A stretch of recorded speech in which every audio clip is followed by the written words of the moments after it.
a week after the election. That gives President Trump another 15 electoral votes, taking him from 214 to 229.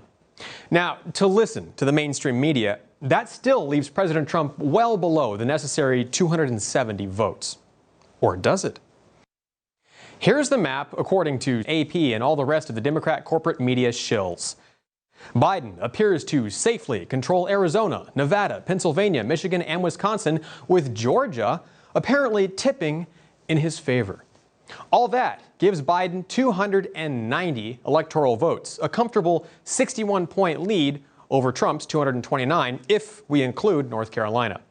But that's a very optimistic way of looking at things for the Democrats.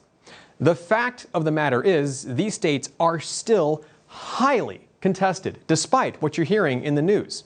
Democrats and the mainstream media are terrified of President Trump winning again, so they're jumping the gun and calling these states early to try and solidify their win in the minds of the American people. Already, we've seen countless examples of massive voter fraud across the country, and these claims are being investigated and challenged by President Trump's team of lawyers, which could likely end up seeing the case taken all the way to the Supreme Court. What the map actually looks like is something more like this. Nevada, Arizona, Pennsylvania, Michigan, Wisconsin, and Georgia are up in the air, with definite signs they're leaning for President Trump. Many of these states are traditionally solid red, and it would be extremely surprising if Biden were to mysteriously flip them out from under President Trump.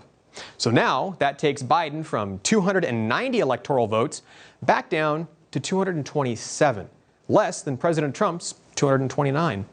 So then, if those contested states, plus Alaska, end up voting as predicted and as they were leaning before the sudden midnight vote drops for Biden on election night, that takes Trump all the way up to 311 electoral votes.